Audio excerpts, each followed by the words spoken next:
Hi folks, this is Bill with Cleveland Handyman and Consulting, bringing you yet another video. Here we are at a yard that we spoke about this in another video. There was a sewer line problem. It was supposed to have gotten repaired. It didn't. The real problem's in the backyard. And so we've been tasked to put things back together. So I just like to pan just a moment. There's about 3 or 4 items I like to bring about when you are working with rebuilding a yard.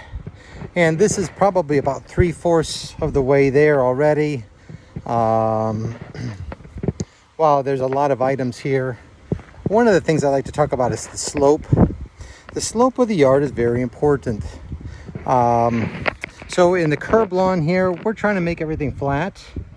But because this is a raised front yard, this is built kind of on a semi hillside, you can see there's a slope, there's a grade. And what my goal is, I don't know if you can see down here, you can see how it stops below the sidewalk. And the goal of that is to help with the erosion that's going to take place when the rains come before the full lawn is put in, and also to stop the migration of dirt across the sidewalk.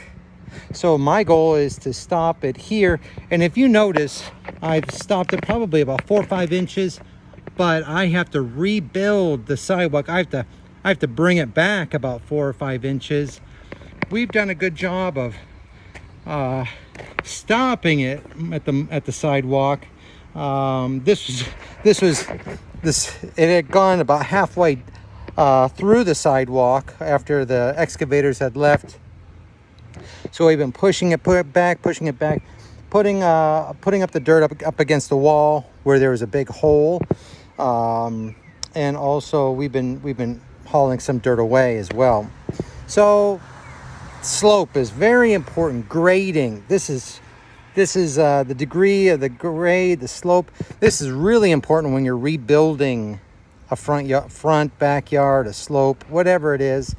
Number 2, the rocks. The rocks here, I don't know if you can see. I've literally there's rocks. There's probably a ton of rocks here in the yard, and it's not a big yard, but there's just a ton of rocks.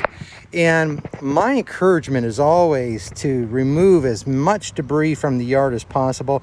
You don't know, family will be here in 10 or 20 years, little children playing, and they fall and they might hit one of those rocks that were buried just below the surface. So we're always thinking about future generations. Try to remove as much as possible. And there's another item that I wanted to bring up. Have a game plan. So all of the flower bed was destroyed along the front. I'm going to put a window well in front of both of the windows, which were not there before. And then you can see I have a plastic border that will connect the 2 windows. And we'll put all the flowers, all the hostas and all the perennials inside that, in between the 2. I already know what it looks like. This is really going to look nice. And the last thing I'd like to bring up is this matter of seeding versus sod. Seeding versus sod. And a lot of it comes down to a price issue. The homeowners on this one, they desired to do seeding.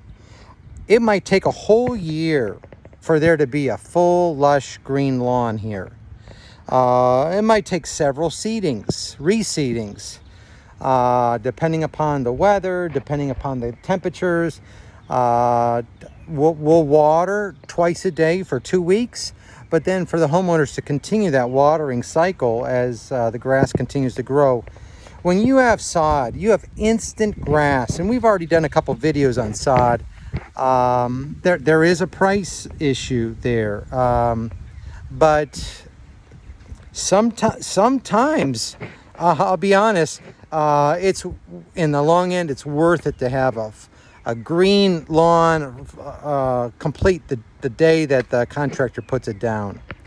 So anyways, this is Bill with Cleva Handyman and Consultant. You didn't know that some handymen have green thumbs, but done this so many years. This is just a joy to be outside, burn some calories, sweat a little bit, get dirty, and prepare a masterpiece for coming generations here at this home. Hope you're well. We'll see you in the next video. Take care.